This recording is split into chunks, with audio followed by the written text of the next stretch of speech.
నేను రాజకీయాలకు సంబంధించి మొట్టమొదటి స్టార్ట్ చేసి మొదటిగా నేనే అసెంబ్లీలో పనిచేస్తున్నాను. ప్రభుత్వ ఫంక్షనింగ్ అంతా చూస్తూనే ఉన్నాను, ప్రజలు చూస్తూనే ఉన్నాను. సమాజం మీద ప్రభుత్వం యొక్క పరిపాలకుల యొక్క ప్రభావం తీవ్రంగా ఉంటుంది. నేను ఎన్నుకోబోయే ప్రజలు ఎలా ఉండాలో చెప్పలే. ఎవడన్నా డబ్బు ఉంటే చాలు, కులం ఉంటే చాలు. మరి వాడు ఏం చేయాలి? 5 ఏళ్ళు సున్నా. తన గురించి ఆలోచించుకుంటాడు, తన డబ్బుల గురించి ఆలోచించుకుంటాడు, సంపాదించుకోవడం ఆలోచిస్తాడు. ఈ ఇంటలెక్చువల్ అనేవాళ్ళు పొలిటికల్ పార్టీ ఆలోచనలోనూ రాజకీయ నాయకుల యొక్క ఆలోచన క్రమంలోనూ ఉంటున్నారే తప్ప యువతరం తిరిగి ఆలోచించాలి భారతదేశాన్ని గురించి. భారతదేశం తలకిందులుగా తిరుగుతోంది. దానికి అనేక కారణాలు చెప్పదలుచుకున్నాను నేను. ఈ మొత్తం నేపథ్యమైనా మీకు 75లో ఉద్యోగం పోగొట్టుకోవడానికి దీనివల్లనే ఉద్యోగం పోయింది. ఈ 18 నెలల కాలం మీరు డిస్మిస్ అయిన దగ్గర నుంచి మళ్ళీ మీ ఉద్యోగం తిరిగి పొందగలిగేంత వరకు మీ యాక్టివిటీ ఏంటి సార్? నన్ను సినిమాలోకి లాక్కెళ్ళారు. మరో చరిత్రకి నేను రాయడం జరిగింది. బాలచంద్ర గారు తీసుకెళ్ళిపోవడం అంతా కథ స్క్రిప్ట్ మీరుదా? కథ రాదే.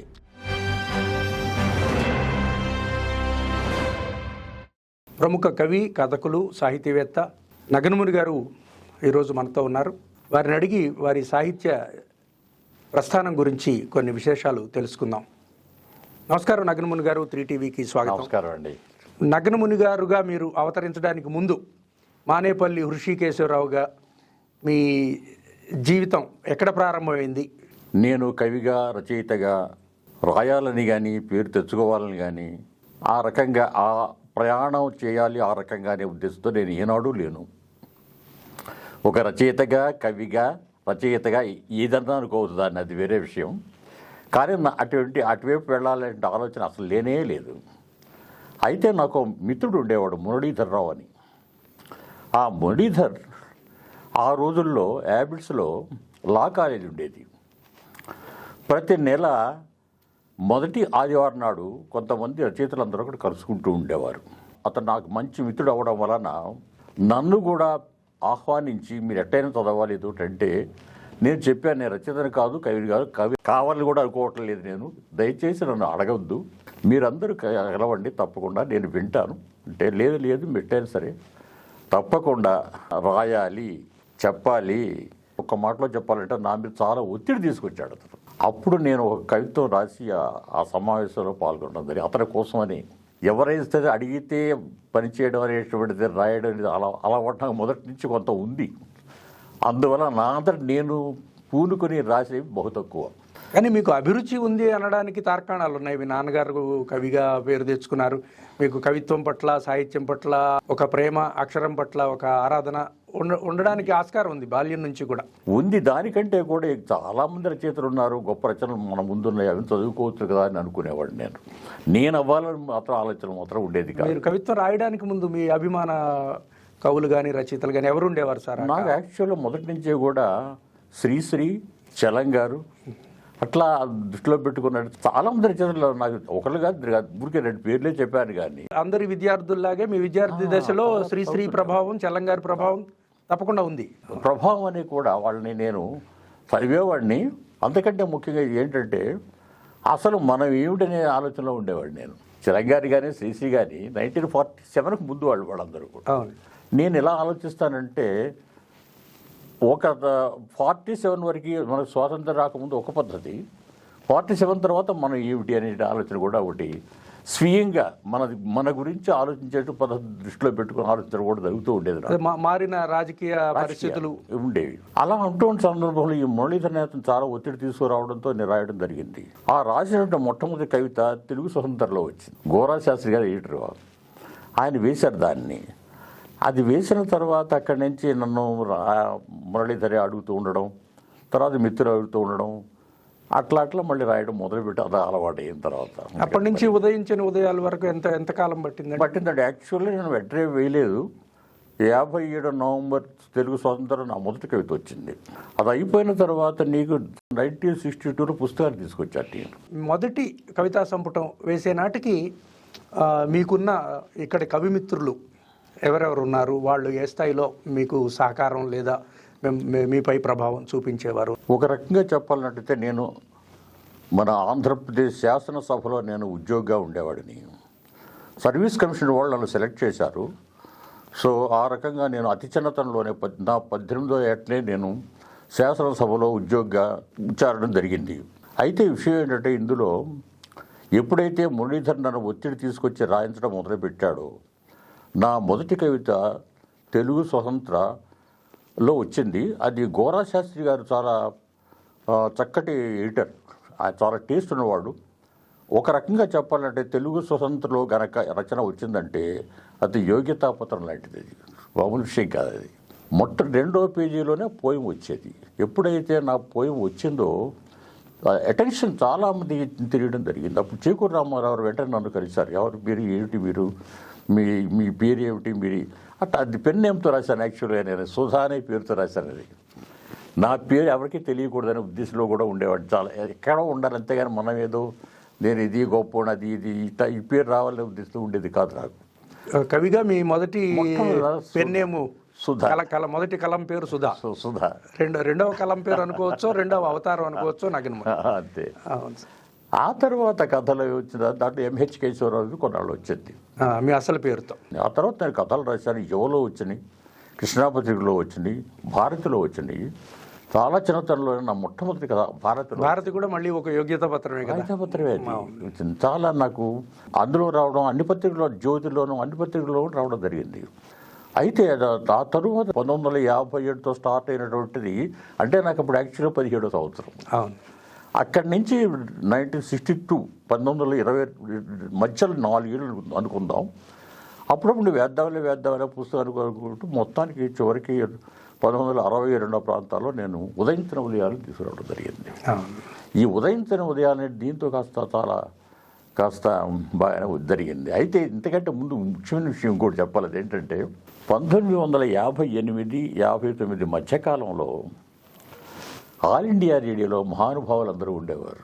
దేవులపల్లి శాస్త్రి గారు, బుచ్చిబాబు గారు, గోపిచంద్ గారు, స్థానం నరసింహారావు గారు, చాలామంది పెద్ద పెద్ద వాళ్ళందరూ కూడా అక్కడ ఉండే రోజులు.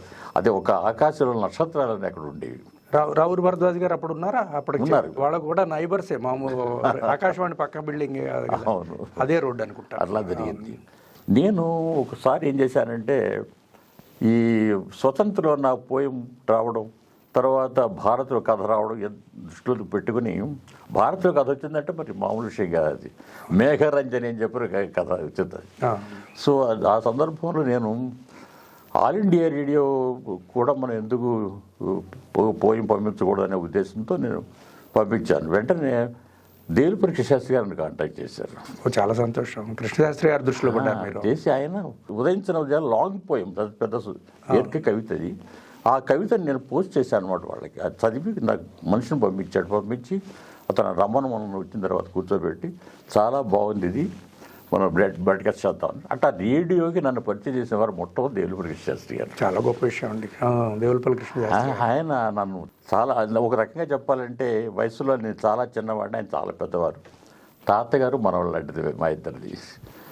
చాలా కలుస్తూ ఉండేవాళ్ళు. మా కవిత్వంలో కూడా ఆయనే శిఖరాయమానం. అప్పటికి కృష్ణశాస్త్రి గారు గురుగారు. ఇప్పుడు కృష్ణశాస్త్రి గారు మాట వచ్చింది తర్వాత, ఇప్పుడు ఆయన రేడియో ఇక్కడి నుంచి మళ్ళీ మద్రాసుకి వెళ్ళిపోయారు కదా. కృష్ణశాస్త్రి గారితో మీ అనుబంధం తర్వాత కాలంలో ఎలా కొనసాగింది?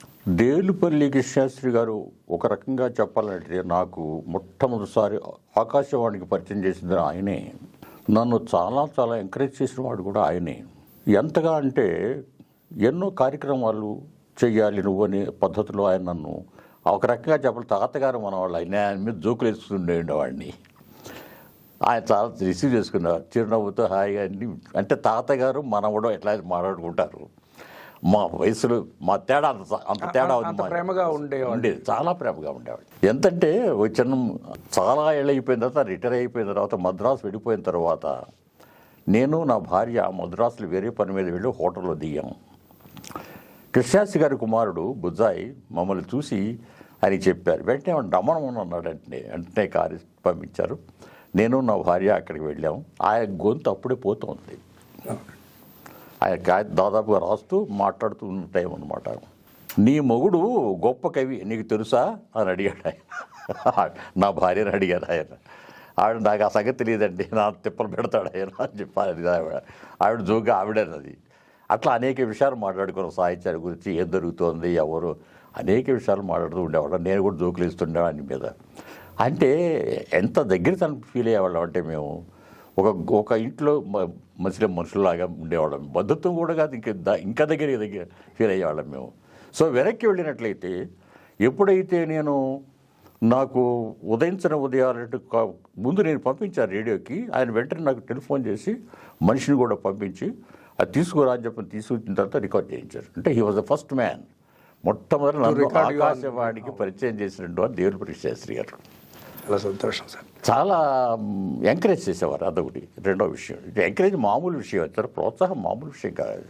అందులో ఉన్న అభిమానం, ఆప్యాయత చాలా బ్రహ్మాండంగా ఉండేది. ఆయన అలా చేసేవారు అనమాట. అది కాక ఆల్ ఇండియా రేడియోతో నాకు ఒక రకమైనటువంటి సంబంధం, చిన్నమాట, చాలా ఉంది బాంధవ్యం, అనుబంధం చాలా ఉంది. అది ఎందుకంటే బుచ్చిబాబు గారు ఉండేవారు, స్థాన నరసింహారావు గారు ఉండేవారు, మన ఇంత కృష్ణారావు గారు ఉండేవారు, చాలామంది ఉండేవారు ఆ రోజుల్లో. అక్కడికి వాళ్ళందరూ కూడా నేను ఇప్పుడు రికార్డింగ్కి వెళ్ళినా కూడా ఇప్పుడు వాళ్ళందరినీ కలుసుకుంటేవాడిని. మీరు ఉదయించిన ఉదయాలు వేసే నాటికే మీకు కుందుర్తి గారితో కూడా అనుబంధం ఉందంటారా ఇక్కడ హైదరాబాద్? లేదు, అప్పటికి ఇంకా లేదు. ఆ తర్వాత కాలంలో తెలిసింది వ్యవహారం ఇది. ఎందుకు అడుగుతున్నానంటే వచన కవిత్వం అనే దానికి మరి వారి ప్రస్తావన కూడా వస్తుంది. మీరు వచన కవిత్వంలో దీర్ఘ కవిత రాశారు, వారేమో కథాకావ్యాలు కూడా రాయాలని ప్రతిపాదన చేశారు, అనంతర కాలంలో చేశారు అనుకోండి. అప్పటికే వారు తెలంగాణ కథాకావ్యం రాశారు. ఆ విధంగా మీకు తెలుగు స్వతంత్రతో తర్వాత ఆల్ ఇండియా రేడియోతో అనుబంధం, మీ కవిత రచన కొనసాగడం జరిగింది.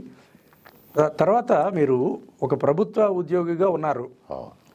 ఈ ప్రభుత్వం పైన నిరసన, ఒక తిరుగుబాటు లక్షణాలు, వీటన్నిటికీ మీకు ఏమైనా రాజకీయ నేపథ్యం ఉందా? లేకపోతే ఇక్కడ హైదరాబాద్లో మీ స్నేహాలు, మీ సాహిత్య కార్యక్రమాలు దాన్ని పురస్కరించుకునే మీరు దిగంబర కవిత దాకా ప్రయాణించారా? ఈ పరిణామం ఎలా జరిగింది? ఒక రకంగా చెప్పాలన్నట్లయితే నేను ఇవన్నీ తెలిసి ఏదో అవగాహన ఇవన్నీ దృష్టిలో పెట్టుకు చేశాను కాదు. శాసనసభలో నేను పనిచేయడం ఒకటి వచ్చింది. రెండోది ఇంకోటి ఏంటంటే శాసనసభలో మెంబర్లందరినీ మంత్రిమండలి దగ్గర అందరిలో నేను ఒకటిగా ఉండేవాడిని. అంటే the part of the assembly. అందరినీ దగ్గరగా చూసేవాడు. మీరందరూ కూడా పేపర్లు చదువుతారు వాళ్ళ గురించి తప్ప, నేను డైరెక్ట్గా ఆ వ్యక్తులందరూ చూసిన వాడిని, నేను వాళ్ళ మాటలు రికార్డ్ చేసిన వాడిని, నేను అసెంబ్లీలో ఒక భాగంగా ఉండేవాడిని. నేను రిపోర్టర్గా ఉన్నారు. Reporter I start. తర్వాత assistant secretary, deputy secretary, joint secretary అవన్నీ కూడా జరిగింది. సరే, ఈ విషయం ఏంటంటే ఇందులో ప్రధానమైన విషయం నాకు తెలియకుండానే దాని ప్రభావం ఉండడం వలన అంతవరకు శ్రీశ్రీ గారు కానీ ఇతర వాళ్ళు రాసినంత కూడా సామాజిక విషయాలన్నీ 1947 ముందు వచ్చిన రచనలన్నీ కూడాను, కవులు కానీ రచయితలు కానీ వాళ్ళు రాసినంతా కూడా సామాజికానికి సంబంధించిన విషయాలే. నేను రాజకీయాలకు సంబంధించి మొట్టమొదటి స్టార్ట్ చేసిన మొదటిగా నేనే. ఇందులో చెప్పాల్సిన అవసరం ఉంటుంది. అదేంటంటే ఆ రాజకీయ అంశం అనేటువంటిది సాహిత్యంలో మొట్టమొదటి ప్రవేశపెట్టినటువంటి నేనే. అది ఇక్కడ ఉదయించిన ఉదయాలతోనా? ఉదయం కాదు, దిగంబర కవితతో. ఉదయించిన ఉదయాలు అనేటువంటిది ఒక మానసికానికి సంబంధించి, హృదయానికి సంబంధించిన అనేక భావాలను దృష్టిలో పెట్టుకుని రాసినటువంటిది. చాలా అద్భుతంగా రిసీవ్ చేసుకున్నారు ఆ పుస్తకాన్ని కూడా. ఆ తరువాత కాలంలో నేను ఏమి చేస్తున్నాను, ఏమి రాస్తున్నాను దృష్టిలో పెట్టుకున్నప్పుడు మొట్టమొదటి నేను ఈ విషయాన్ని ఎవరు కూడా ఇంతవరకు రాయలేదు కాబట్టి నేను నా అంతటా నేనే నా గురించి చెప్పుకోవాల్సిన అవసరం ఒకటి చెప్పాలి సార్, చెప్పి తీరా. అది ఏమిటా అంటే రాజకీయ అంశాన్ని మొట్టమొదటి సాహిత్యంలోకి ప్రవేశపెట్టింది నేనే. దిగంబర కవిత్వం అనేది స్టార్ట్ చేసినటువంటి నిరసన, ప్రభుత్వం చేస్తున్న పనుల మీద, వాళ్ళ కలాపాల అన్నింటి మీద కూడా నిరసన తెలియజేస్తున్నట్టు ప్రజా వ్యతిరేకంగా జరుగుతున్న కార్యక్రమాలను దృష్టిలో పెట్టుకుని తీసి అప్పుడు దాని మీద నిరసనగా నేను ఏర్పాటు చేశాను దిగంబర కవిత్వం. గొప్ప సంచలనం అండి. 1965లో చాలా దిగంబర కవిత మొట్టమొదటి సంపుటం రావడం అనేది తెలుగు సాహిత్యంలోనే కాదు సమాజంలో గొప్ప ఒక సంచలనం తప్పకుండా. అది ఒక రకంగా అనంతర కాలంలో విప్లవ భావాలకు, విప్లవ వేదికలకు కూడా అక్కడ బీజం పడిందని కూడా అనుకోవచ్చు. అయితే దిగంబర కవులుగా మీరు 6 హఠాత్తుగా కలిసిన వాళ్ళు కాదు. పూర్వమే మీరు అంతా కూడా స్నేహంగా ఎవరి మార్గంలో వారు కవితా యాత్ర చేస్తున్న కాలం. ఆ విధంగా చూస్తే దీనికి ప్రతిపాదన ఎవరి నుంచి వచ్చింది అనుకోవచ్చు? దీనికి శీర్షిక పెట్టడం దగ్గర నుంచి, తర్వాత మీరు నగ్ననామ సంవత్సరం అని దానికి ఒక నామకరణం చేయడం, అలాగే మీ పేరు మార్చుకోవడం. 1957 దగ్గర నుంచి 62 వరకు ఎప్పుడైతే నేను ఉదయించిన ఉదయాలు, హృదయానికి సంబంధించినటువంటి అనేక భావాలతో రాసి కావ్యం కాకపోతే గీతాలు సంపుటిగా వచ్చింది, ఓకే బాగా రిసీవ్ చేసుకున్నారు కూడాను. కానీ నాలో ఎందుకనో లోపల గుండెల్లో మంటలు రేగుతూనే ఉన్నాయి. నేను అసెంబ్లీలో పనిచేస్తున్నాను, ప్రభుత్వ ఫంక్షనింగ్ అంతా చూస్తూనే ఉన్నాను, ప్రజలు చూస్తూనే ఉన్నాను. అంటే ఇది కావాలని చెప్పి నేనేదో ప్లానింగ్ ఏదో అంటామే, అది లేదు. ఎందుకో ఒక రకంగా నేను ఉద్యోగం చేసుకుంటున్నాను, ఓకే అన్నీ బాగానే ఉంది. విషయం అది కాదు. యాక్చువల్గా ప్రజలు ఏమిటి, అసలు ఎలా ఉన్నారు, బాధలు ఎందుకు పడుతున్నారు వాళ్ళు, అన్నీ మనకు ఉన్నాయి కదా అనే బాధ ఉండేది, నాలో ఉండేది. అది ఆ రకంగా నేను అసెంబ్లీలో ఉండడం వలన అంతవరకు సామాజిక పరంగా విషయాల్లోని కవులు రాశారే తప్ప, రచయితలు రాశారే తప్ప, రాజకీయ అంశాన్ని మొట్టమొదటిసారి సాహిత్యంలో ప్రవేశపెట్టింది నేను. అది నిరసన. ఈ నిరసనని ఏ రకంగా చెప్తే బాగుంటుంది, ఏం పేరు పెడితే బాగుంటుందని మొట్టమొదటి అనుకున్నప్పుడు నేను నేకెడ్ పోయిట్రీ అనే దాన్ని ఇంగ్లీష్లో మొట్టమొదటి మాట అన్నాను నేను. అయితే దీన్ని అనడానికి కారణం కూడా ఏంటంటే తర్వాత దిగంబర కవిత అని పేరు పెట్టాను, అది వేరే విషయం. ఇందులో యాక్చువల్గా ఏమిటంటే ఆగ్రహ కవిత అనాలి. నా ముందు నేను సెలెక్ట్ చేయాలన్నమాట, కొన్ని పేర్లు ఉన్నాయన్నమాట. ఆగ్రహ కవిత్వం మొదలు పెడదామంటే అప్పుడు ఏమైందంటే అక్కడ లండన్లో ఇతరత్ర కవులు అంతకుముందే వచ్చి ఉన్నారు వాళ్ళు ఎప్పుడైతే ఆగ్రహం అంటే వాళ్ళు కూడా ఆ అర్థాలు వచ్చే పద్ధతిలో కూడా పోయిట్రీ వచ్చింది. ఇది వాళ్ళకి అనువాదంలాగానో ఇట్లా వచ్చారేమో అనుకునే అవకాశం ఉంటుంది ఉద్దేశంతో నేను అట్లా కాదు, ఆగ్రహాన్ని తీసి పక్కన పెట్టేసి దిగంబర అంటే స్పష్టంగా తెలిసేవారు. మనం దాన్ని నగ్న సత్యం అనే మాట అంటాం. దాన్ని దృష్టిలో పెట్టుకొని దిగంబరముగా అంటే బాగుంటుందనే ఉద్దేశంతో అనుకుని అది పెట్టడం కూడా జరిగింది. కవిత్వ ఉద్యమానికి లేదా ఆ కవిత్వ ధోరణికి మీరు ఎలాగైతే దిగంబర పెట్టారో మీ పేరు కూడా నగ్న అని పెట్టుకున్నారు. దాని దగ్గరగా ఉంటుంది, ఈ రెండు కూడా పెట్టారు. నా పూర్తి పేరు మానేపల్లి హృషికేశ్వరరావు. ఋషి అంటే నన్ను ఋషి అని పిలిచేవాళ్ళు. ఈ ఋషిని ముని చేశాను నేను. ఆ నేకెడ్ అనే దాన్ని ఆ నగ్న అలా తీసుకున్నారు, పెట్టాను. అంటే ఉద్యమానికి దగ్గరగా ఉంటుందనే ఉద్దేశం నాకు ముందు పెట్టుకోవడం జరిగింది. ఇంకో ముఖ్యమైన విషయం ఏంటంటే ఎప్పుడైతే దిగంబర కవిత్వం అనే అసలు ఏ ఒకళ్ళో ఇద్దరో ముగ్గురో నిరసన తెలితే ఏ ఒక్క కవి కాకుండా కొంతమంది అయితే ఒక బృందంగా ఉంటే బాగుంటుందేమో ఆలోచన వచ్చింది నాకు. నేను ఒక్కడినైనట్లయితే అదొక రకంగా ఉంటుంది. మీరు బొడ్డు కోసి పేరు పెట్టిన ఉద్యమం అయినా, మీకు బొడ్డు కోసి పేరు పెట్టిన ఉద్యమం అయినా, అంటే మీ పేరు అక్కడే పుట్టింది, మీ కవిత్వోద్యమం పేరు అక్కడే పుట్టింది కనుక దాని ప్రారంభం ఎలా జరిగింది, ఈ ఆరుగురు ఎలా సమకూరారు లేదా ఎవరు జమ చేశారు? నేను ముందుగా ఒక విషయం చెప్తాను. అది ఏమిటంటే మొట్టమొదటిలో ఆధునిక సాహిత్యానికి సంబంధించి అనగానే మనం గురజాడ అప్పారావు గారు గుర్తొస్తారు. గురజాడ అప్పారావు గారు 3 విషయాలకు సంబంధించి ఉద్యమకర్తగా మనకు కనపడతాడు. ఒకటి వ్యవహారిక భాషావాదిగా, ఒకటి రెండవది బాల్య వివాహాలకు వ్యతిరేకంగా రాశాడు ఆయన, మూడవది నాటక రంగానికి సంబంధించి ఆద్యుడిగా కనపడతాడు ఆయన వ్యవహారిక భాషలో. ఆయన తర్వాత మీకు భావకవిత్వం ఎందుకు వచ్చింది? ఈ గురజాడ అప్పారావు గారి తర్వాత రావాల్సిన వాళ్ళు ఏమిటంటే అభ్యుదయ కవిత్వం రావాలి. అది వరుస. మధ్యలో భావకవిత్వం వచ్చింది. దీని మీద పరిశోధన జరిగినట్లేదు. ఇప్పటికైనా సరే యూనివర్సిటీస్ వాళ్ళు పట్టించుకొని, మిత్రులు పెద్దవాళ్ళందరూ వాళ్ళు దృష్టిలో పట్టించుకొని సంస్కరణ తరువాత వచ్చినటువంటి అభ్యుదయం రావాల్సింది పోయి మధ్యలో భావకవిత్వం ఎందుకు వచ్చింది అనేది ఆలోచించాలి. సరే, అయిపోయింది. అభ్యుదయ కవిత్వం శ్రీశ్రీ వచ్చాడు. 1947 అంటే మన స్వాతంత్ర్యం వచ్చిన తరువాత 1947 దగ్గర నుంచి 1965 దిగంబర కవులు స్టార్ట్ అయ్యారు. మధ్యకాలంలో ఏ ఉద్యమం లేదు. ఎడారి 47 నుంచి 65 వరకు. 1947 నుంచి చూసినట్లయితే యాక్చువల్గా అంతకుముందు కూడా అనుకోవచ్చు, అభ్యుదయ కవిత్వం తర్వాత అనొచ్చు. కానీ కాలం గమనాన్ని దృష్టిలో పెట్టుకుని చూసినట్లయితే 1947 నుంచి 1965 దిగంబరు స్టార్ట్ చేసి నేను ప్రారంభించే మధ్యలో ఉద్యమం లేదు. నేను గమనించినప్పుడు ఒక ఉద్యమం లేకపోవడమే కాదు, ఎటువంటి సాహిత్య సంఘటనలు ఏవి లేవు. అయితే కవి సమ్మేళనం ఉండేది. అరసం కొనసాగింపు అక్కడ అప్పటికి ఉందని. నీకు ఏమైందంటే శ్రీశ్రీ తర్వాత అభ్యుదయ కవిత్వం కొంతకాలం నడిచిన తర్వాత అది మామూలుగా అది నిలిచి ఉన్నది ఏదో ఒక రకమైనటువంటి పద్ధతిలో కంటిన్యూ అయిందే తప్ప ఒక ఉద్యమ లక్షణాలని కాస్త కోస్తూ తగ్గినాయి. మెరుపులు తగ్గడం, సంచలనాలు లేకపోవడం తగ్గినాయి. అది ఏంటంటే అది ఉద్యమ రూపం ఉద్యోగంగా వచ్చిన తర్వాత క్రమంగా అది అయితే ఉన్నది కానీ ఒక నూతన కార్యాచరణ ప్రణాళిక అనేది లేదు. ఉద్ధృతి తగ్గింది. తర్వాత ఏమిటంటే తక్కిన కవులు శ్రీశ్రీ గారు అందరూ కూడా సినిమాల్లోకి వెళ్ళిపోయినారు. సో సాహిత్యానికి సంబంధించి చాలా వేదిక అంతా కూడా ఎవరు ఏమీ లేని ఒక నిశ్శబ్దంగా పరిస్థితి ఒక స్తబ్దత ఏర్పడింది. 1947 దగ్గర నుంచి 60 దిగంబరికి వచ్చేంతవరకు లేదు. నేను ఇది ఆలోచిస్తూ ఉన్న రోజుల్లో ఏమిటి ఎందుకు ఇలా ఉందని అనుకున్నా. అయితే ఎంతవరకు వచ్చింది కూడా శ్రీశ్రీ గారితో సహా అంతవరకు వచ్చిందంతా కూడా అది అభ్యుదయ కావచ్చు, ఇంకోటి కావచ్చు గురదాలు, ఇవన్నీ కూడా సమాజానికి సంబంధించిన వ్యవహారాలు. సమాజం మీద ప్రభుత్వం యొక్క పరిపాలకుల యొక్క ప్రభావం తీవ్రంగా ఉంటుంది. అది మర్చిపోవడానికి వీల్లేదు. స్వాతంత్ర్యం వచ్చిన తర్వాత మన చేతుల్లోకి వచ్చిన పరిపాలన పరాయి వాడు ఉన్న తర్వాత అది వేరే విషయం. అతని మీద స్వరాజ్య ఉద్యమాలు తీసుకురావడం కానీ మనం ఇందులో పార్టిసిపేట్ చేయడం కానీ ఇవన్నీ జరుగుతూ వచ్చినాయి. కానీ ఇప్పుడు ఏమిటంటే మన పరిపాలిస్తున్న సమయంలో మన పరిపాలన ఎలా ఉందనే ఆలోచన వివేకం కాస్త కూస్తూ వివేచన చేయాల్సిన అవసరం ఏర్పడుతుంది. ఇది ఆలోచించడం 1947 దగ్గర నుంచి మధ్యలో 65 ఆంధ్రప్రదేశ్ ఏర్పడింది 65. ఇంకో చిన్న విషయం ఇందులో కూడా చెప్పాల్సిన అవసరం ఉంటుంది. అదేమిటి అంటే 1953లో మద్రాసులో ఉద్యమం జరిగింది.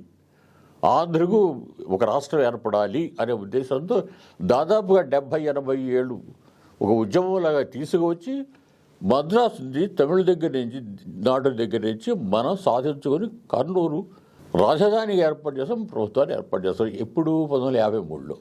తరువాత 1956లో హైదరాబాదులో 2 రాష్ట్రాలు, హైదరాబాద్ స్టేటు, ఆంధ్ర 2 రాష్ట్రాలు కలిసి ఆంధ్రప్రదేశ్ ప్రభుత్వం ఏర్పడైంది.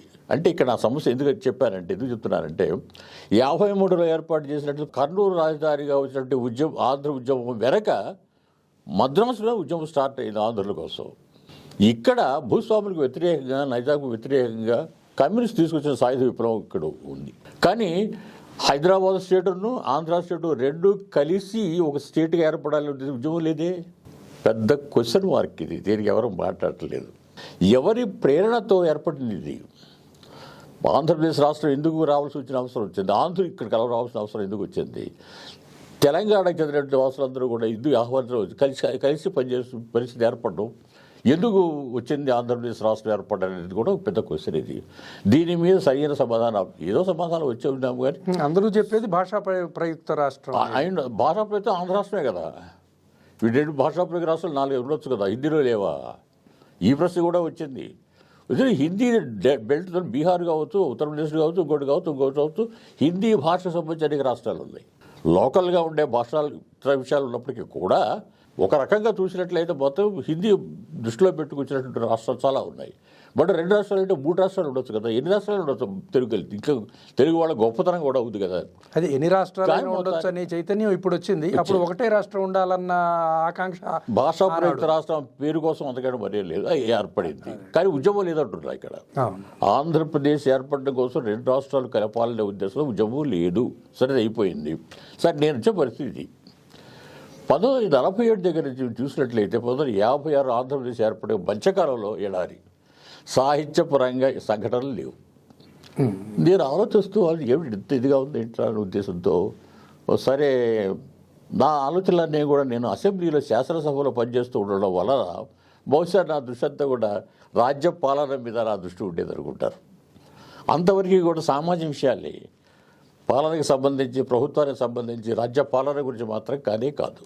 అప్పుడు నేను ఏం చేశానంటే ఆలోచనలు ఎలాగో ఆలోచిస్తూ ఉండగా ఏదన్నా ఒక దీనికి సంబంధించి ఎట్లా తీస్తే బాగుంటుందనే ఉద్దేశంతో అనుకుంటూ ఉండగా నా దగ్గర మొట్టమొదటి వచ్చినటువంటి వాడు కమ్మిశెట్టి వెంకటేశ్వరరావు మహాస్వాముడు. ఏదో ఉద్యమం తీసుకొస్తే బాగుంటుంది అనుకుంటున్నాను నేను. ఎందుకంటే ఈ పాలన ఏమిటి, ప్రజలు ఏంటి, ఎటువంటి పరిస్థితుల్లో ప్రభుత్వాలు ఏ రకంగా ఎన్నుకోబడుతున్నారు, ఇవన్నీ కూడా ప్రభుత్వం ఏర్పాటుకు సంబంధించిన దగ్గర నుంచి పరిపాలన యొక్క పద్ధతులకు సంబంధించి ఇవన్నీ దృష్టిలో పెట్టుకున్నప్పుడు ఏదన్నా ఉద్యమం తీసుకొస్తే బాగుంటుంది. ఇంతవరకు వచ్చినాయి కూడా సామాజిక పరమైనవి. ఇప్పుడు వచ్చేది పరిపాలనకు సంబంధించి పట్టించుకుంటే బాగుంటుంది అనిపిస్తుంది నాకు. ఏదైనా ఉద్యమం తీసుకొద్దామని అనుకుంటాను, నువ్వు చేరతావా నువ్వు అన్నాను. నేను కూడా చేరతాను సార్ అన్నాడు ఆయన. అప్పుడు తక్కిన వాళ్ళందరూ కూడా నేనే కలిసి వాళ్ళందరినీ ఏర్పాటు చేసి దిగంబర కవిత ఉద్యమం స్టార్ట్ చేశారు. దిగంబర్ అంటే ప్రస్ఫుటంగా ఉండడం కోసమే తప్ప దిగంబర నగరం ఈ దేశం కాదు. దిగంబర్ ఫిలసాఫికల్ టర్మ్ ఇది యాక్చువల్గా. దగ్గర అనేది మామూలుగా వెళ్ళొచ్చు, బట్ దిగంబర కవితోద్యమం అనేసరికి చూస్తుంది. అక్కడ దృష్టిలో పెట్టుకుని తక్కిన వాళ్ళందరూ కూడా 5 తీసుకొచ్చి వాళ్ళందరూ కూర్చోబెట్టి మన అవసరాన్ని కూడా తెలియజేసి కవిత్వాన్ని గురించి తీసుకొచ్చి ఎలా చేస్తే బాగుంటుందనే విషయాలన్నీ కూడా వాళ్ళకి చెప్పి తర్వాత సబ్జెక్ట్ ఇచ్చి వాళ్ళందరితో రాయించి అందరూ ఏం చేసి నేనే అన్ని ఏర్పాట్లను చేసిన తర్వాత మొదటి సంచిక ఏర్పాటు చేసి 1965 మేలో హ్యాబిట్స్లో ఉన్న రోడ్డు మీదకి తీసుకొచ్చే కవిత్వాన్ని గదుల్లోనూ అక్కడ అకాడమీల్లోనూ అక్కడ ఉండడం కాదు, రోడ్డు మీద తీసుకురావాలి. ప్రజా సాహిత్యం కాబట్టి జనంలోకి తీసుకొస్తే బాగుండే ఉద్దేశంతో రోడ్డు మీద తీసుకొస్తే చాలా బాగుంటుందనే ఉద్దేశంతో 1965 నాడు మేలో 6వ తారీఖు నాడు నేను రాత్రి 12 గంటలకి, ఎందుకంటే ఒక రోజు వెళ్ళిపోయి ఇంకో రోజు రాబోతోందని ఆహ్వానిస్తున్నట్టుగా పెట్టి ఎవరితో ఆవిష్కరిస్తే బాగుంటుందని ఆలోచించాను నేను. ఇది ఎవరి కోసం? సామాన్యుడి కోసం. అప్పుడు రిక్షా అతను తీసుకొచ్చి అతనితో ఆ పుస్తకాన్ని ఆవిష్కరణ చేసి ఆ రకంగా నేను చేయడం జరిగింది. 2వ సంచిక తీసి విజయవాడలో చేశాను. ఇదే అర్ధరాత్రి 12 గంటలకి వీళ్ళ కవిత్వాలను మళ్ళీ కలిపి ఇంకో సబ్జెక్ట్ తీసుకొచ్చి అక్కడ హోటల్ క్లీనర్తో చేయించాను రాత్రి 12 గంటలకి. ఆ తర్వాత మళ్ళీ 1968లో విశాఖపట్నంలో ఏర్పాటు చేశారు. ఒక్కొక్క చోట చేద్దామనే ఉద్దేశంతో ఇవన్నీ ఏర్పాటు చేశారు. అక్కడ ఒక బెచ్చగెత్తని ఒక ఆవిడ బెగ్గారు, పెద్ద ఆవిడ తీసుకొచ్చి ఆవిడతో ఏర్పాటు చేయడం జరిగింది. ఇలా దిగంబర కవిత ఉద్యమాన్ని తీసుకురావడం అయితే నేను మామూలుగా అనుకున్నానేమో, కానీ జనంలోకి వెళ్ళింది. అదే రిసీవ్ చేసుకున్నారు, ఒక స్తబ్దతని ఛేదించారు. విశాఖపట్నంలో వెళ్ళిన సందర్భంలో వచన కవిత్వం అనేది జనంలోకి వెళుతుందా, గేయం వెళుతుంది, పాట హాయిగా పాడుకుంటాడు, దగ్గర పద్యం కూడా వెళుతుంది. రాగయుక్తంగా చదివినట్లయితే రాగయుక్తంగా పద్యానికి చదివి పాడుకోవడానికి వీలైనవి, కానీ వచన కవిత్వం లేదా చేద్దామనే ఉద్దేశంతో విశాఖపట్నం దగ్గరలో ఉంటే ఒక పల్లెటూరుకు వెళ్ళి మా కవులందరినీ కూర్చోబెట్టి వాళ్ళతో కవిత్వం చదివించారు. జనంలో వచన కవిత్వం చదవండి ఎలా ఉంటుంది చూద్దామని చదివారు. ఇంతలో ఒక సంఘటన జరిగింది. సభ జరుగుతుంది. అలాగా నేను మాట్లాడాను, మా మిత్రులతో చదువుతున్న టైంలో పెద్ద ఆయన లేచాడు, సభలో లేచాడు. ఒక్క నిమిషం ఆగండి, మీరు ఎంతవరకు చెప్పిన విషయాలతో కూడా నేను ఏకీభవిస్తున్నా, తూచా తప్పకుండా అన్నీ కూడా ఏకీపిస్తారు. ఇప్పుడు మేము ఏం చేయాలి? నన్ను ఆపేసింది. అలాగా పెద్ద ప్రశ్న. మీరు చెప్పిన వాటన్నిటితో కూడా నేను ఒప్పుకుంటున్నారు. ఇప్పుడు మేము ఏం చేయాలి? ఈ ప్రశ్న నన్ను వెంటాడుతూ ఉండేది. అది 68, 69 సంచిక తయారవుతోంది. ఈ సందర్భంలో నక్సల్ ఉద్యమం వచ్చింది. అక్కడి నుంచి విరసం ఏర్పాటు చేశాం, మేమే ఏర్పాటు చేశాం మళ్ళీ 70లో. అంటే అప్పుడు నేనేమనుకుంటే సాయుధ విప్లవం అనే ఇప్పుడే సాయుధ విప్లవం ద్వారా రాజ్యపాలన పట్టుకోవాలనే ఉద్దేశం ఇప్పుడైతే వచ్చిందో, సో ఇందులో ఏమైనా ప్రశ్నకి సమాధానం దొరుకుతుందేమో మనకనే ఉద్దేశం దాన్ని సపోర్ట్ చేస్తూ అప్పుడు ఆయన ప్రశ్న వేశాడు. ఇప్పుడు మేము ఏం చేయాలి అనే ప్రశ్నకి సమాధానంగా నేను అందులో చేరడం జరిగింది, మేమే ఏర్పాటు చేయడం జరిగింది. మేము అందరం కలిసి విప్లవ సంఘాన్ని ఏర్పాటు చేయడం జరిగింది. కొన్నాళ్ళు ఆ తరువాత కొన్నాళ్ళు అయిపోయిన తర్వాత దీని వెనక కొన్ని రాజకీయ అంశాలు కూడా కలిసి ఉన్న ఉద్దేశంతో నేను బయటకు వచ్చేసాను. 79లో వచ్చాను నేను బయటికి. వచ్చిన తర్వాత ఇండిపెండెంట్గా మిత్రులుగానే ఉంటారు, వాళ్ళతో ఉంటారు. అంతా నా పనులు నేను చేసుకుంటూ వెళ్తున్నారు. ఇంకా కొంచెం ఆపి వెనక్కి వెళ్తాను. అదేంటంటే 1975 ఎమర్జెన్సీ. ఎప్పుడైతే మీకు ఎమర్జెన్సీ వచ్చిందో అప్పటికి ఎమర్జెన్సీ దృష్టిలో పెట్టుకుని నా రాతలకి, నా ఉపన్యాసాలకి దృష్టిలో పెట్టుకుని నా ఉద్యోగం పోయింది. అవును, I was dismissed from service. Governor గారిని డైరెక్ట్గా లెటర్ పంపించారు. నేను గెస్ట్ ఆఫీసర్ కాబట్టి నన్ను చేశారు. సరే 18 నెలలు మీకు ఉద్యోగం లేదు. మళ్ళీ ఎమర్జెన్సీ అయిపోయి కాంగ్రెస్ గవర్నమెంట్ కేంద్రంలో పోయే వరకు మీకు ఉద్యోగం లేదు. అయితే ఈ మధ్యకాలంలో ఏం చేశారంటే నేను దృష్టిలో పెట్టుకొని విలోప కథలు రాయడం జరిగింది. ఆ విలోప కథలు బాగా రిసీవ్ చేసుకున్నారు. కొత్త రకమైన కథలు అవి విలోప కథలు అనేటివి. తెలుగులో ఆ రకమైన ప్రయోగాలు జరగల కథానిక రంగంలో. నేనంటే కవిత్వాల్లో జరిగింది తప్ప కథానిక రంగంలో లేదు. బాబులు కథలు రాసుకుంటూ అద్భుతమైన కథలు రాశారు. మరి వాళ్ళు చాలా కథలు మాకు ఉన్నారు. మీరు కూడా రాచకొండ విశ్వనాథ శాస్త్రి గారికి, కాళీపట్నం రామారావు గారికి అంకితం చేశారు. కథా రంగానికి సంబంధించిన చాలా అద్భుతమైన కథలు రాసిన వాళ్ళు ఉన్నారు, కానీ ప్రయోగాలు జరగలేదు. అదే ఉద్దేశంతో విలోప కథ జరిగింది. నేను గురుగారు, దిగంబర కవిత్వ ఉద్యమం ఆ రోజుల్లో గొప్ప సంచలనం కలిగించింది అనడంలో ఎటువంటి సందేహం లేదు. అయితే విరసం ఏర్పడడానికి ముందు ఈ దిగంబర కవిత్వం ఇంకా అంటే మూడు సంపుటాలు ప్రకటించిన తర్వాత దిగంబర కవిత్వ ఉద్యమం ఇక్కడితో దీని కర్తవ్యం నిర్వర్తించింది, ఇది చాలు అని ఎవరికి అనిపించింది? దాన్ని ఏమైనా ముగించాలి అని అనుకున్నారా, లేదా విరసం ఆవిర్భావంతో ఇది దానంతటది ఆగిపోయిందని అనుకోవాలా? నేను చెప్పాను ఇంతకుముందు, ఏమిటంటే ఒక పెద్ద నన్ను అడిగాడు, ఇప్పుడు మమ్మల్ని ఏం చేయమంటారు అన్నాడు. సో విశ్లేషణ నుంచి కర్తవ్యం వైపు వెళ్ళేటప్పటికి ఉద్యమం స్వభావం మారింది. ఆ ప్రశ్న నన్ను చాలా ఆలోచింపజేసింది. మీరు చెప్పేదాంతో మేము ఒప్పుకుంటున్నాం సార్, మేమేం చేయాలి అన్నప్పుడు కార్యాచరణలోకి వచ్చినప్పుడు ఏమిటి మనం చేయవలసిన పని ఉంది అన్న సందర్భంలోని అటువైపు నుంచి నక్సలైట్ రావడం, సాయుధ విప్లవం రావడం, జనంలోకి వెళ్ళడం, విరసం ఏర్పాటు చేయడం దృష్టిలో మొత్తం 6 దిగంబర కవులు విరసంలో లేదు, 2 లేరు, 4 కలిసాం. 4 మాత్రం అందులో కలిసాం. ఎందుకంటే ఆ టైంలో భైరవయ్యాను మహాసభకి లేరు, వాళ్ళ ఊళ్ళల్లో వాళ్ళు ఉన్నారు.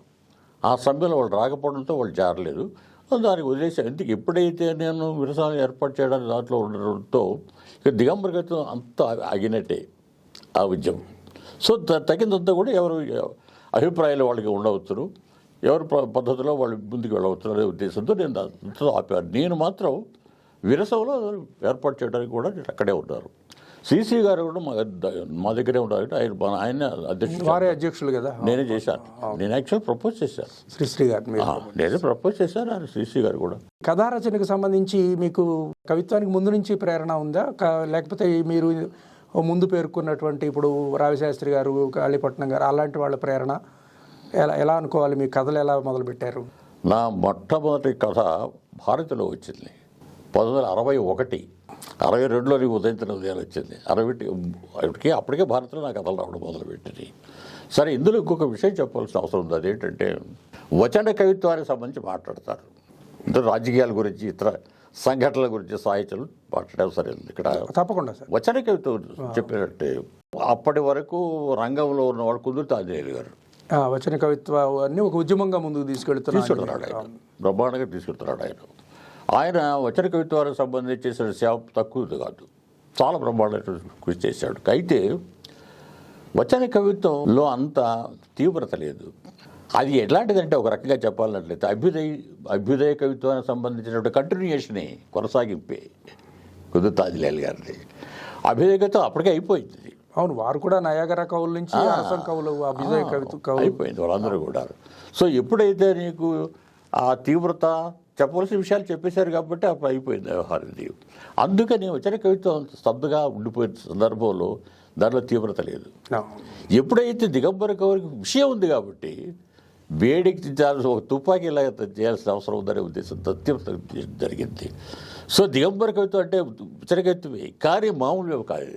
అది ఒకసారి ఒక పోయం చదువుతున్నట్లయితే టెరిఫిక్గా ఒక ఉద్వేగకరమైన. తప్పకుండా. అయితే అప్పటికి వ్యవస్థీకృతంగా ఉన్నటువంటి పదజాలానికి భిన్నంగా మీరు కొంచెం ఒక అడుగు ముందుకేసి కొంచెం నిషిద్ధ పదాల ప్రయోగం కూడా చేశారని ఆ రోజుల్లో తీవ్ర విమర్శలు కూడా దిగంబర మీద ముఖ్యంగా ఆగ్రహం వ్యక్తీకరించడానికి అవసరమైనటువంటి కొంత భాషాపరమైన చొరబాటు మీరు చేశారనేది అప్పుడు మోరలిస్టులు చేశారు.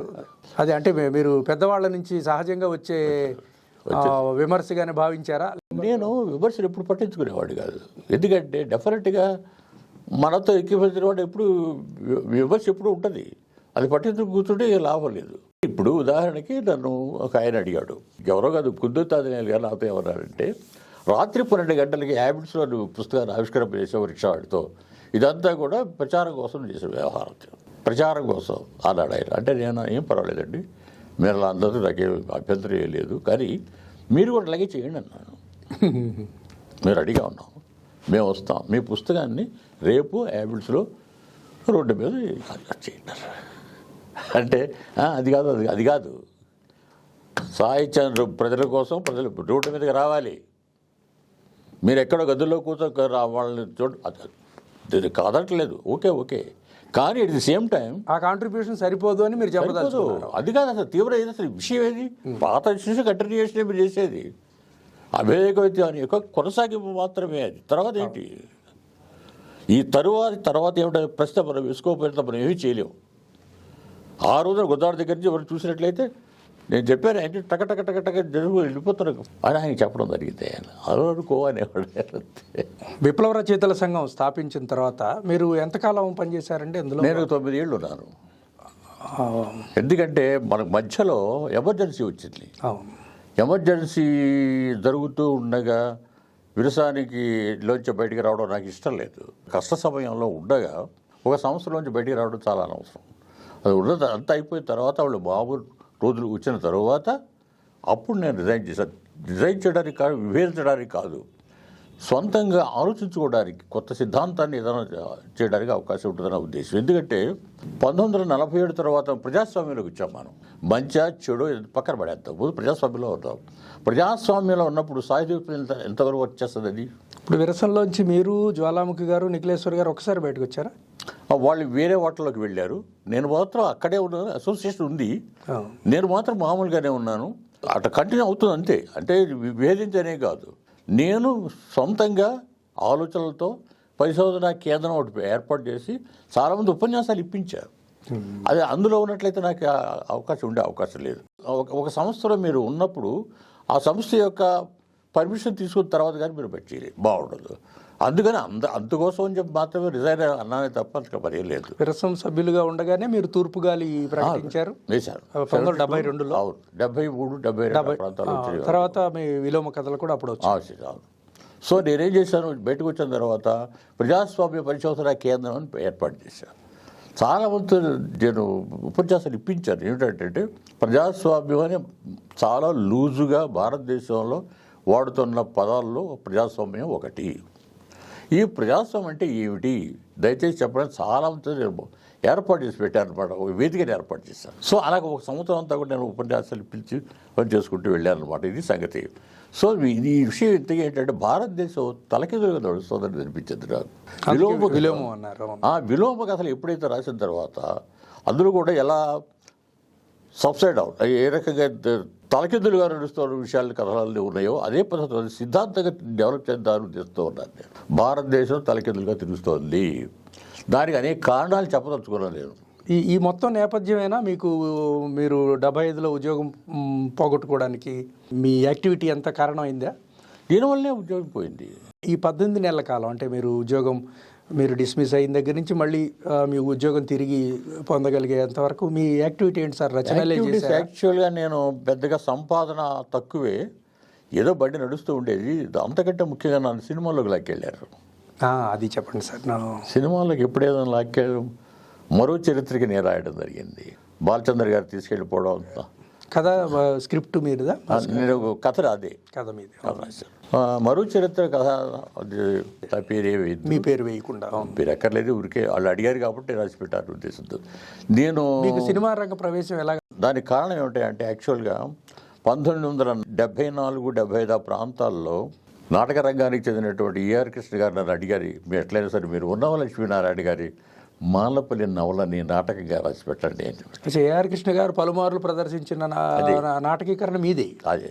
సో నేను తప్పకుండా రాస్తారు. అయితే ఒక సంగతి ఏంటి అంటే ఒక కండిషన్ పెట్టాను ఆయనకి. నేను ఏఆర్ కృష్ణ గారు నా దగ్గరికి వచ్చి అడిగారు ఆయన.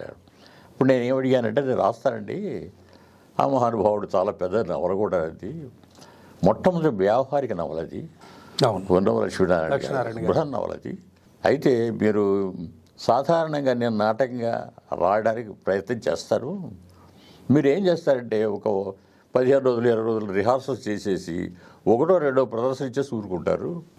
ఈ శ్రమంతా తిరిగిపడటం. ఒక మాట కనుక మీరు ఒప్పుకున్నట్లయితే నేను చేస్తాను అన్నారు. ఏమిటి ఆ కండిషన్ అడిగాడు ఆయన. మీరు రోజుకు ఒక ప్రదర్శన చొప్పున 100 ప్రదర్శనలు ఇస్తే నేను రాస్తానన్నారు. అది చాలా లైక్ చేశాను. చాలా ఒక ఉద్యమం, ఇదే ఉద్యమం అన్నారు. అప్పుడు నేను రాయడం జరిగింది. ఉన్నవ లక్ష్మీనారాయణ గారి మాలపల్లిని నేను నాటకంగా రాసిన దాన్ని ఆ ప్రదర్శన మద్రాసులో కూడా వేశారు. మొత్తానికి 100 ప్రదర్శనలు చేశారు. 110. 100 మించిపోయాను. మీరు 100 అడిగారు. చాలా సంతోషం. దానికి తోడు మద్రాసు 2 ప్రదర్శనలు ఇచ్చారు. అది సినిమా రంగంలో వారందరూ చూసి చూడదు. ఆ విధంగా మీకు సినీ రంగంతో పరిచయం. మాకు ఏఆర్ కృష్ణ గారిని సంప్రతి, మాకు కథ కావాలండి, పలానా సినిమా చేద్దాం, తెలుగులో సినిమా చేద్దాం అనుకుంటాం అని వాళ్ళు అడగడం, ఆయన నాకు రిఫర్ చేయడం, నేను కథ రాయడం, అట్లా కాదు నాకు అలా జరిగింది. అప్పటికే మీరు చాలా కథలు ప్రచురించారు. మీరు కథా రచయితగా అప్పటికి ఒక విభిన్నమైన, విలక్షణమైన పద్ధతిలో కథలు రాస్తున్న వారిగా మీకు పేరుంది. వీటికి భిన్నంగా సినిమాల కోసం రాయాలనే అభిరుచి అంటే మీరు అప్పటికే స్టేజ్ యాక్టర్గా ఉన్నారు, నాటకీకరణ చేశారు నవలలను. నాటక రంగం మీద ఉన్న అభినవేశమైనా మిమ్మల్ని సినీ రంగంలోకి లాగింది? అట్లా కాదు, నాకు కొంత ఏదో నన్ను అడిగినప్పుడు నాకు అనుభవం లేదు బాబు సినిమాలతో కూడా అన్నాను నేను. లేదు మా కథ ఇస్తే చాలనే ఉద్దేశంతో అడగతో అప్పుడు కూర్చుండారు. కథ అంటే సాధారణంగా ఏం చేయాలంటే ముందు ఈ సినిమాలో మరి ఏం చెప్పబోతున్నది ప్రధాన పాయింట్. ఏ రైట్ అయినా చేయాల్సిన పని మొత్తం నేను అనుకునేవాడిని, చేయాల్సిన పరిస్థితి కూడా అదే. ఏంటి అంటే ఈ సినిమాలో నేను ఏం చెప్పదలుచుకున్నారు, అది మెయిన్ పాయింట్. ఎప్పుడైతే ఆ పాయింట్ చెప్తామో దాని చుట్టూ కథ వస్తుంది. అది ఆకర్షించినట్టయితే కథ రాయమనే ఇది సంకేతం వస్తుంది. లేకపోతే ఏముందంటే హంగుల మీద ఆధారపడాలి. అవునవును, పాటల మీద పెద్ద ఆర్టిస్టుల వల్ల దీనివల్ల దానివల్ల అంటారే తప్ప ఆ తర్వాత డబ్బులు అయితే వస్తాయి తప్ప అది మిగలదు. కథకి తనదైన ఒక గుణంతో ఒక మెయిన్ పాయింట్ ఉండాలి. అంతే, మెయిన్ పాయింట్ ఉండాలి. మరో చేతి తీసుకుందాం కథ. అందులో మెయిన్ పాయింట్ ఏమిటి అంటే ప్రేమికులు ఇద్దరిలో ఒక తండ్రి అడుగుతాడు అనమాట, మీరు ప్రేమించుకున్నా అంటున్నారు, మీరు 1 సంవత్సరం పాటు ఎటువంటి కమ్యూనికేషన్ మీ మధ్య లేకుండా ఉండి సంవత్సరం తర్వాత వచ్చి నన్ను అంటే మీ ప్రేమలో ఉన్నాం అంటే అప్పుడు పెళ్లి చేస్తారంటాడు. అంటే 1 సంవత్సరం నో కమ్యూనికేషన్, టెలిఫోన్లు కానీ ఉత్తరాలు రాయటం కానీ ఏమి ఉండాలి, కలుసుకోకూడదు అస్సలు. ఈ కండిషన్ ఎదురు కథ, అప్పటికి అదే కొత్త. సో అక్కడి నుంచి కథ వస్తుంది అనమాట. మీరు మాటలు నేను రాయనని చెప్పి అడిగాడు వాళ్ళు. కథ మాత్రం మీరు ఇచ్చారు. రాయతో నేను 3 నెలలు మీతో ఉండాలి, నాకు ఉద్యోగం ఒకటి ఉంది కదా. తర్వాత ఇంకా 4-5 సినిమాలకు రాసినట్టున్నారు సార్ మీరు. ఆ తర్వాత దాసనారాయణ గారు కాంటాక్ట్ చేశారు, ఎమ్మెల్యే ఏడుకోడలు కథ. వాళ్ళ టైటిల్ మాత్రం అప్పటికే వాళ్ళు రిజిస్టర్ చేశారు, కథ మీరు ఇచ్చారు. చెప్పండి సార్ నేను చెప్తాను. అప్పటికి వాళ్ళు చాలా కుస్తీలు పడుతున్నారు. అదే కథ చెప్పండి సార్ చెప్పారు. కవిగా మీరు సినిమాల్లో పాటలు రాస్తానని ఏం ప్రయత్నం చేయలేదు? లేదు, నేను రాయనని చెప్పాను. ఎందుకంటే అప్పటికి రంగంతో సంబంధాలు పెట్టుకోవచ్చు, రాయొచ్చు పాట. హైదరాబాద్ నుంచి దాశరథి గారు ఉన్నారు, సీనారే గారు ఉన్నారు. పాయింట్ అది కాదు, అక్కడ సినిమాలకు వెళ్ళకూడదు, అది వెళ్ళకూడదు. సినిమా అంటే ఇప్పుడు నేను మొత్తం ఉద్యోగాలు మానుకుని అక్కడికి వెళ్ళాలి. అందులో మీది చాలా కీలకం, అసెంబ్లీలో ఉద్యోగం ఉంది ఇక్కడ. నేను నాకు ఏదో ఒక లక్ష్యంగా లేదు నాకు సినిమా. అదే తక్కిన రచనలు లక్ష్యం అదే. మీరు చెప్పిన పేరు అవునవును. అదే నాకు అది నా లక్ష్యం కాకపోవడం వల్ల. ఎందుకన్నానంటే ఇప్పుడు మా కవిత్వం రాసే వాళ్ళకి మేము పాట రాయగలం అనే ఒక ధీమా ఉంటుంది, కొన్ని పాటలు కూడా రాసుకున్న అనుభవం ఉంటుంది, లయాత్మకంగా రాయడం, మాత్రా ఛందస్సుతో రాయడం ఇలాంటివి ఉంటాయి అనేది. ప్రోజులు కూడా మంచి పాటలు రాయొచ్చు, ప్రోజ్తో కూడా రాయొచ్చు. ప్రోజ్తో కూడా మ్యూజిక్ తోడ్పాటు ఉంటుంది. అవునవును, కొంచెం మ్యూజిక్ దగ్గరగా ఉంటే చాలు. కొయ్యగుర్రం అనేది మకుటాయమానం, శిఖరాయమానం మీ రచనల్లో అప్పటికి ఇప్పటికీ. ఈ కొయ్యగుర్రం అనేటటువంటి కావ్య ఆవిష్కరణ ఎట్లా జరిగింది? ఒక రకంగా ఈ కావ్యం నా నుంచి బయటికి రావడానికి కారకుడు భరద్వాజ్ గారు, ఆకాశవాణి. ఆకాశవాణితో నాకు చాలా కార్యక్రమాలు నేను చాలా చేశాను ఇంతకుముందు. గతంలో మొట్టమొదటిలో చెప్పాను, దేవులపల్లి కృష్ణశాస్త్రి గారి వల్ల నేను చాలా కార్యక్రమాలు చేశాను. నువ్వు కూడా ఒక కార్యక్రమం ఏర్పాటు చేసి పెట్టాలి, సాహిత్య నందిని అని ఒక కార్యక్రమం ఉండేది. 15 నిమిషాల కార్యక్రమం, అది 10 నిమిషాల కథ, 5 నిమిషాలు కవిత. అది యాక్చువల్గా దాని కార్యక్రమం. అందులో నేను కథ చదువుతున్నాను, తమ్ముడు నువ్వు కవిత్వం 5 నిమిషాలు నన్ను అడగడం జరిగింది. అట్లాగే అంటాను నేను రాయడానికి ఒప్పుకొని కాంటాక్ట్ మీద సంతకం చేసే టైంకి మధ్యలో 15 రోజులు టైం ఉంది. చాలా టైం ఉంది కదా, లాంగ్ పోయి రాయడమే కదా అనుకున్నాను నేను. పోయింది. ఇంకా ఒక వారం రోజుల్లో రికార్డింగ్ ఉందన్న టైంలో దివిసీయం ఉప్పని వచ్చింది, భయంకర ఉప్పు. 1977 నవంబర్ 19. వేల మంది శవాలుగా తీరారు ఉప్పెన, భయంకర రూపణ. నేను పేపర్లో చదువుతున్నారు, వింటూ ఉంటే చాలా భయంకరంగా దానికి ఏడ్చేశాను. 4 రోజులు నేను గదిలోంచి బయటికి రాలేదు. మానవ విషాదాల్లో చాలా బాబులది కాదు అది. ఏమిటిది, ఏం జరుగుతోంది, ఇంత విలయం ఏమిటిది, దాని రిపోర్ట్ అంటే ఊళ్ళు కొట్టుపోయాయి. అది దాన్ని చాలా కలవరం పెట్టింది. అప్పుడు ఎట్లాగో భరద్వాజరావు గారు రికార్డింగ్ అంటున్నాడు కదా, దృష్టిలో పెట్టుకుని అప్పుడు ఇది రాయడం జరిగింది. ఇది రాయడానికి నా 4 రోజులు పట్టింది. మీకు అప్పుడు మీరు అనుభవిస్తున్న దుఃఖం నుంచి దుఃఖం, ఆగ్రహం, ఆక్రోశం అన్ని దుఃఖ కావ్యం అది యాక్చువల్గా. అది రాయడంతో 5 నిమిషాలు అన్నాడు ఆయన. ఎంత పొడవు ఎంత పొట్టో నాకు తెలియదు, రాసుకుంటూ వెళ్ళిపోయారు. ఒక మానవ విషాదాన్ని కావ్యంగా మలుస్తున్న క్రమంలో దాన్ని ప్రభుత్వంపై ఆగ్రహంగా ఎలా ఎక్కుపెట్టారు? అందులో కారణం కూడా అదే కాబట్టి. అదే ప్రభుత్వాన్ని కొయ్యగురం అని. అదే అవును. ఎందుకంటే ఉప్పెన వచ్చింది, వేలము సరిపోయిన శవాలు అప్పుడే ఉన్నాయి. ఆ శవాల్ని కానీ మనుషుల యొక్క బాధలు కానీ పట్టించుకుంది ప్రభుత్వం, పట్టించుకోలేదు. అప్పుడు ఎవరు పట్టించుకోరు? కుర్రాళ్ళు పట్టించుకున్నారు, యువజనులు, స్టూడెంట్లు. వాళ్ళు వచ్చి అవన్నీ చేసే స్వచ్ఛందంగా చేసిన సేవ కార్యక్రమాలు ఎక్కువ. ఒకళ్ళు ఇద్దరు పొలిటికల్ లీడర్స్ ఉంటే ఉండవచ్చు, మెయిన్ స్టూడెంట్స్ అయ్యారు. ఎక్కడెక్కడి నుంచో వచ్చే వాళ్ళందరూ కూడా శవాల్ని పూడ్చడానికి స్థలం ఎక్కడ, సామూహిక ఖననాలకు కూడా సాధ్యంగానే పరిస్థితి భయంకరంగా చేసినారు. ఆ దుఃఖంలో నుంచి నేను కూర్చుంది అట్లా అదే దుఃఖంలో ఉన్నా అంతే. ఆ దుఃఖ కావ్యం రావడానికి దుఃఖమే.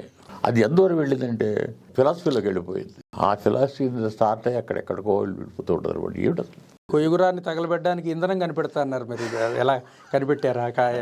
ఆ బాధ్యత మీ తర్వాత తరానికి ఇచ్చారా? తప్పకుండా ఇస్తాను నేను. అది అంత చాలా పవర్ఫుల్ పోయం అవుతుంది, ఇది ఇంతకాలం పాటు దాని మీద చర్చ జరుగుతుందని మీరు అప్పుడు ఊహించారా? ఊహించలేదు నేను. ఆయన అడిగాడు, నేను రాయడమే, అంతకుమించి ఏం తెలియదు నాకు. ఎట్లా ఉంటుందంటే మీరు ఏదైనా నన్ను అడిగారు అనుకోండి, ఆ పని చేస్తే సంతోషం నాకు, అంతే. అది అడిగారు, నేను పని చేయాలి అంతే. అది ఇంత దూరం వెళ్తుంది అని మీరు అనుకోలేదు అస్సలు. ఇప్పటికి ఎందుకు నేను దానికి పట్టించుకోవాలా? ఆ రేడియోలో చదివేశాను, నేను బయటకు వచ్చాను, అయిపోయింది. దానికి 2 ఏళ్ళు పట్టించుకోవాలి. 70 ఏళ్ళు చదివారు, 79 తర్వాత ఇప్పుడు వచ్చేయింది. దాని మీద ఏమైందంటే దాని వెంట దేవిప్రియ ప్రజాతంత్ర వెంటనే నాకు తీసుకొని అయిపోయిన తర్వాత ఎక్కడో కలిసాము. మేము కలిసినప్పుడు లేదు నాకు ఇచ్చేసేయంటే అందులో వేశాడు ఆయన, అంతే. నేను పట్టించుకోవాలి. అప్పుడు చేకూరి రామారావు 2 ఏళ్ళు ఆయన పడింది, పుస్తకం ఇప్పుడు రావడం ఏమిటి అని చెప్పాను. చాలా మీరే ముందు మాట రాయండి అన్నాను. ముందు మాట రాశాడు ఆయన, చాలా గొప్ప ముందు మాట కూడా రాశాడు ఆయన. అప్పుడు మీ రేడియోలో మొదటిసారి చదివిన రికార్డింగ్ దాచారా మీరు? వాళ్ళ దగ్గర ఉండాలి మరి, మీరు కలెక్ట్ చేసుకోవాలి. నేను తీసుకోలేదు, ఉంటుందో లేదో. అప్పుడు యువకత్వపు ఉత్సాహంతో మీరు చదివిన పద్ధతి అది వేరు. మీకు కంఠానికి ఒక గాత్ర గాంభీర్యం ఒకటి ఉంది.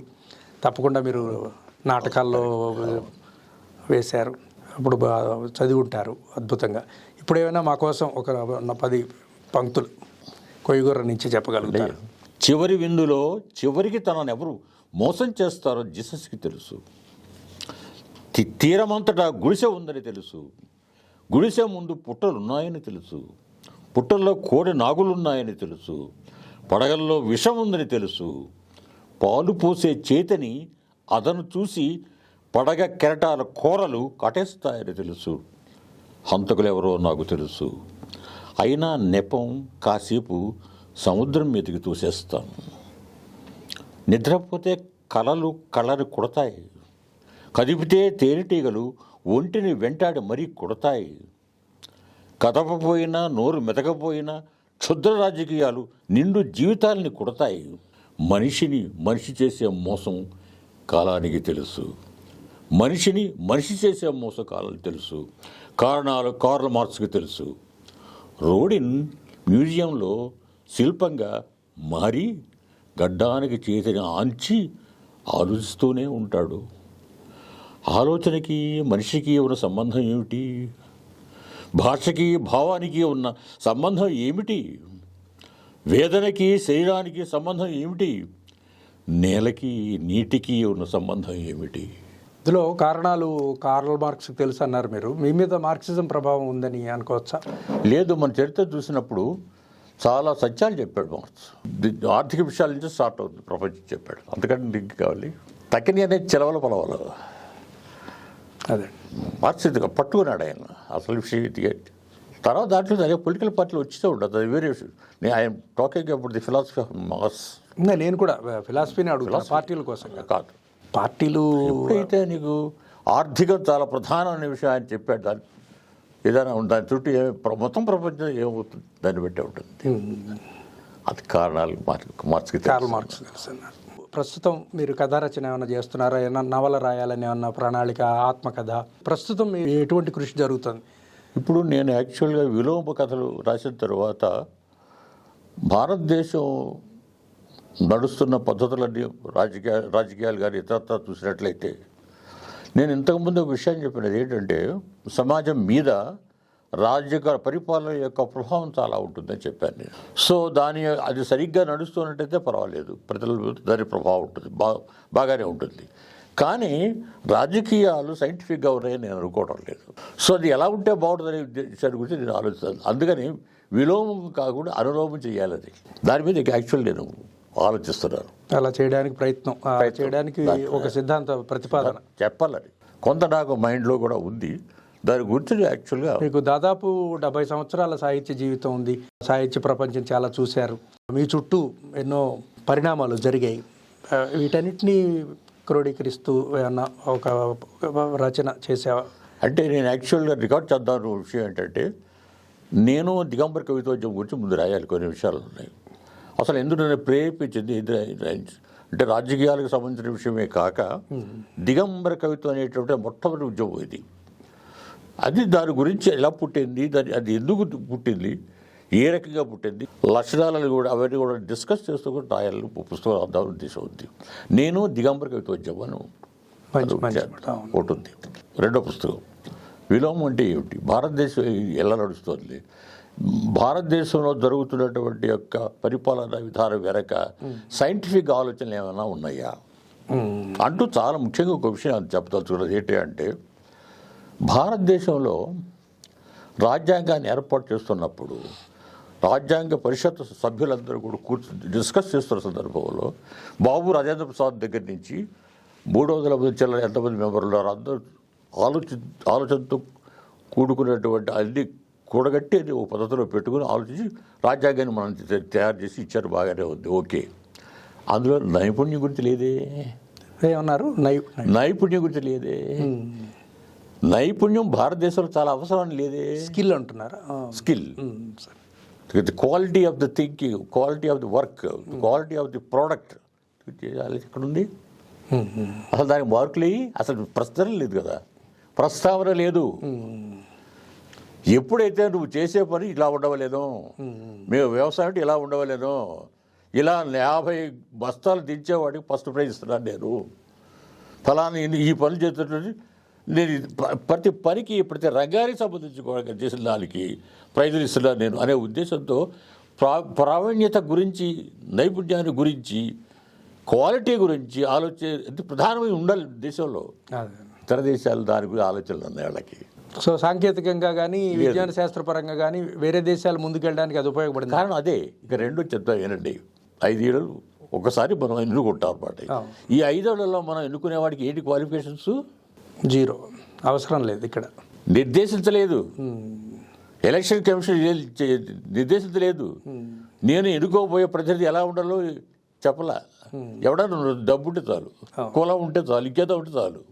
మరి వాడు ఏం చేయాలి? 5 ఏళ్ళు 0 ఏమిటి? అప్పుడు ఏం చేస్తాడు వాడు? తన గురించి ఆలోచించుకుంటాడు, తన డబ్బుల గురించి ఆలోచించుకుంటాడు, సంపాదించుకోవడం ఆలోచిస్తాడు. వ్యవస్థ తప్పది. రాజ్యాంగంలో కానీ వ్యవస్థలో కానీ దీనికి సంబంధించి నిర్దిష్టమైన నిర్దేశాలు లేవంటారు. లేవు, మన రాజ్యాంగంలో కూడా లేదు అది. రాజ్యాన్ని గురించి ఏర్పాటు చేసినటువంటి సభ ఎవరు ఆలోచన లేదు. దీనివల్ల దానిలో ఏమవుద్ది మీకు దాని పద్ధతిలో అది ఏది రిజల్ట్ రావాలో అదే వస్తుంది తప్ప కన్ఫ్యూషన్ వస్తుంది. అదే భారతదేశంలో నడుస్తుంది పరిపాలనలో కానీ జీవన విధానంలో కానీ అన్నింటిలోనూ కూడా అబ్సల్యూట్లీ కన్ఫ్యూషన్. ఈ కన్ఫ్యూషన్ పోవాలంటే కొన్ని నిర్దిష్టమైన ఆలోచన ఉంటే బాగుంటుంది. దీని మీద కొంత వచ్చేద్దామని ఆలోచన. ఇప్పుడు నేటి కాలంలో వస్తున్న కవిత్వం గురించి కానీ సాహిత్యం గురించి కానీ మీ అబ్జర్వేషన్స్, మీ పరిశీలనలు ఏమిటి? ఇప్పుడు యాక్చువల్గా దిగంబర కవిత్వం వచ్చిన తరువాత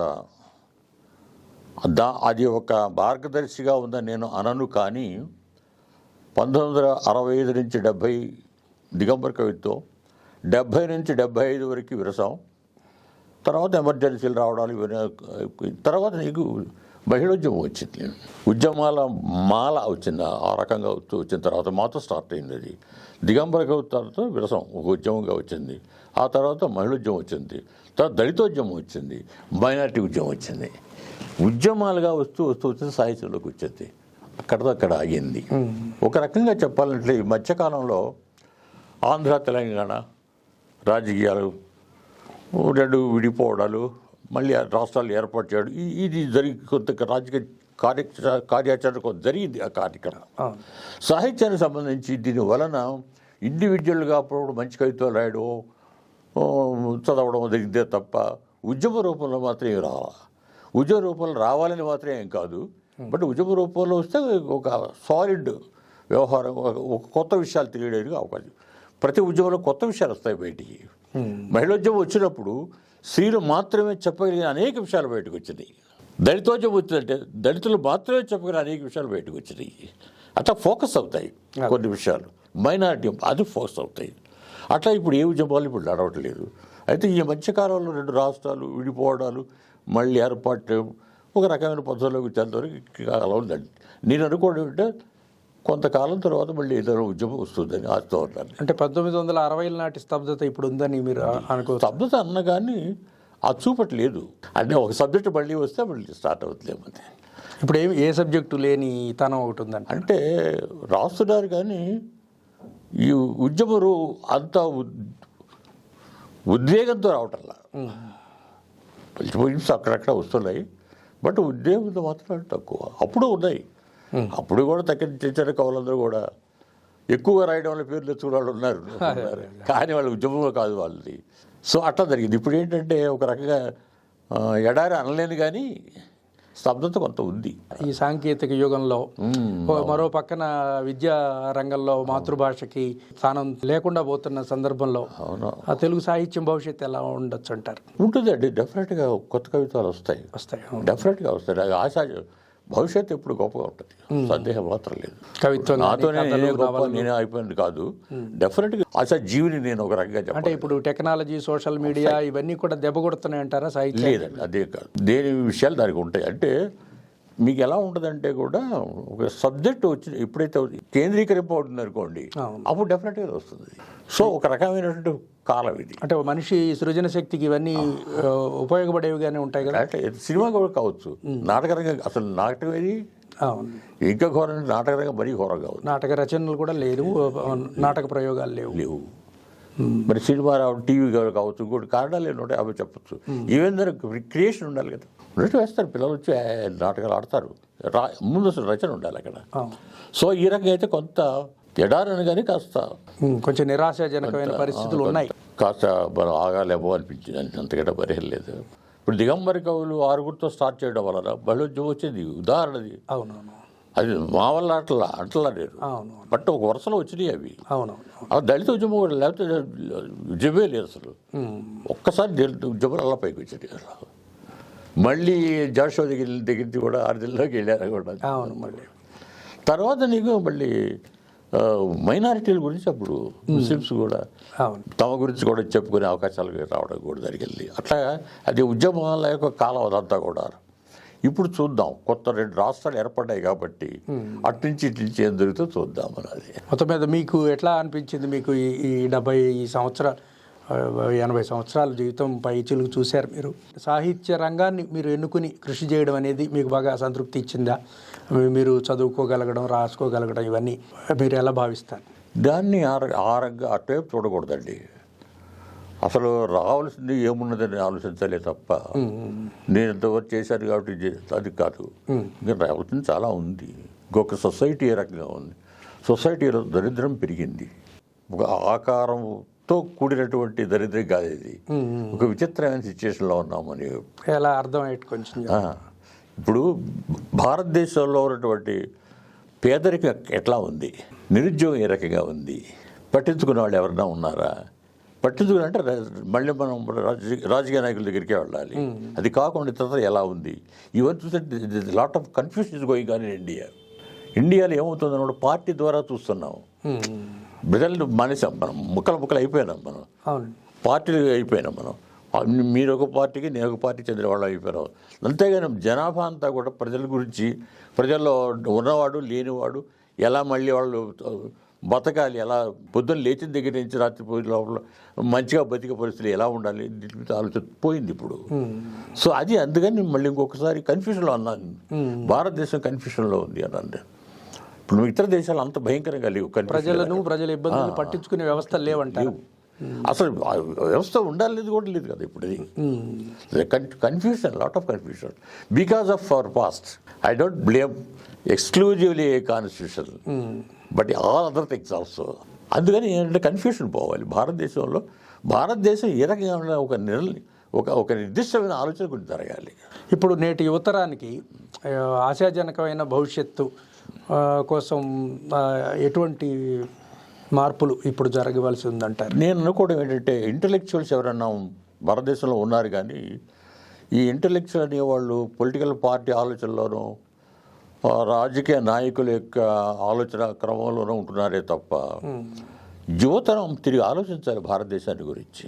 రాజకీయ నాయకులు పక్కన పెట్టండి, వాళ్ళు ఇంతవరకు ఆలోచించి పెట్టారు మనకి. ఇంటలెక్చువల్స్ ఇంతవరకు ఆలోచించి పెట్టారు. వాళ్ళు యువతరం నుంచి వచ్చేవాళ్ళు మన దేశం ఎలా ఉండాలి ఆలోచన రావాలి. సో యువతే తమకు తాముగా ఇనిషియేటివ్ తీసుకోవాలి. Yes, I'm not here to criticise my father or grand father.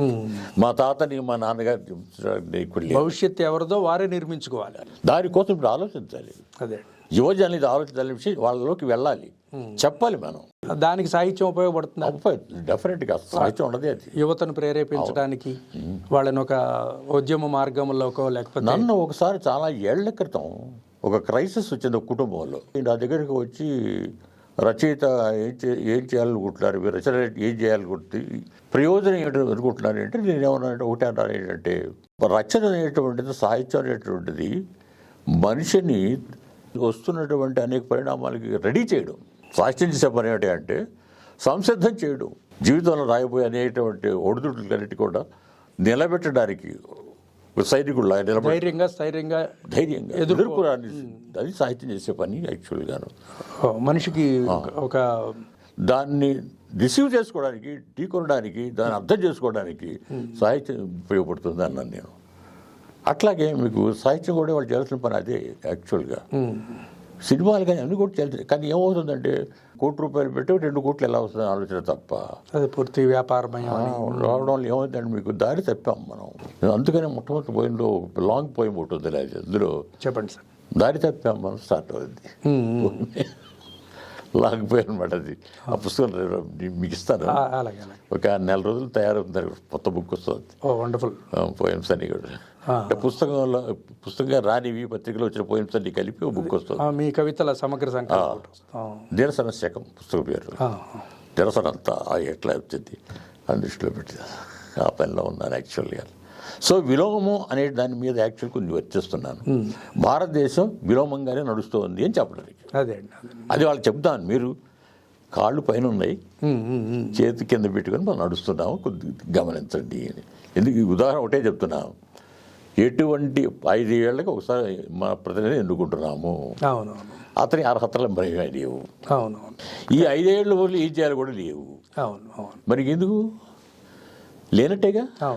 ఈ పని నువ్వు చేయాలి, మనం ఒక పోస్ట్ ఇస్తున్నప్పుడు ఏం లేనప్పుడు ఏం లేనట్టేగా. రాజ్యాంగం చట్టాల్లో నిర్దేశించకపోతే బాధ్యత లేనట్టుగానే వాళ్ళు కూడా అంటే అనమాట. ఒక విచిత్రమైనటువంటి సిచ్యువేషన్ అనమాట ఇది, మిథ్యావాదం ఇది.